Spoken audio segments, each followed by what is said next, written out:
পশ্চিম আফ্রিকার দেশ বুর্কিনা ফাসোর সঙ্গে সরাসরি তুলা বাণিজ্য সহ বহুমুখী খাতে সহযোগিতার প্রস্তাব দিয়েছে বাংলাদেশ।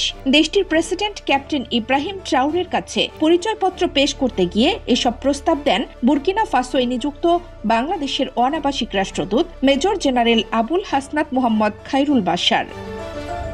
২৬ জুন বুর্কিনা ফাসোর প্রেসিডেন্ট ট্রাউরের কাছে পরিচয়পত্র পেশের পর এক দ্বিপাক্ষিক বৈঠকে রাষ্ট্রদূত খায়রুল বাশার জাতিসংঘ ও ইসলামিক সহযোগিতা সংস্থা সহ বিভিন্ন আন্তর্জাতিক প্ল্যাটফর্মে সহযোগিতা জোরদারের বিষয়ে আলোচনা করেন।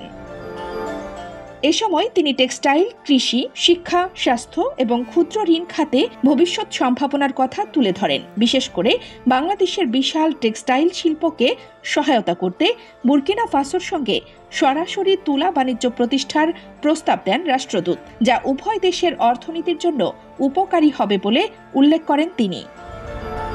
রাষ্ট্রদূত আরও প্রস্তাব করেন, রাজনৈতিক সংলাপ জোরদারে একটি কাঠামোগত এফওসি স্বাক্ষর, কূটনৈতিক ও সরকারি পাসপোর্টধারীদের জন্য ভিসা মওকুফ চুক্তি এবং উচ্চ পর্যায়ের সফর বিনিময়ের মাধ্যমে কৌশলগত সম্পর্ক আরও শক্তিশালী করা। এছাড়া কৃষি খাতে সেচ, কীটপতঙ্গ ব্যবস্থাপনা, ফসলের ফলন বৃদ্ধি ও সংগ্রহোত্তর অবকাঠামোতে প্রযুক্তিগত সহযোগিতা, চুক্তিভিত্তিক কৃষিকাজ, তৈরি পোশাক ও চামড়াজাত পণ্য রপ্তানির সুযোগ এবং ওষুধ খাতে পারস্পরিক সহযোগিতার প্রসঙ্গও তুলে ধরা হয়। রাষ্ট্রদূত শান্তিরক্ষা, দুর্যোগ ব্যবস্থাপনা এবং নেতৃত্ব উন্নয়নে সামরিক প্রশিক্ষণ ও সক্ষমতা বৃদ্ধির বিষয়ে বাংলাদেশে প্রশিক্ষণের প্রস্তাব দেন। রাষ্ট্রদূতের প্রস্তাবগুলো আন্তরিকভাবে গ্রহণ করেন বুর্কিনা ফাসোর প্রেসিডেন্ট। তিনি দ্বিপাক্ষিক সহযোগিতা আরও বিস্তৃত করার আশাবাদ ব্যক্ত করেন।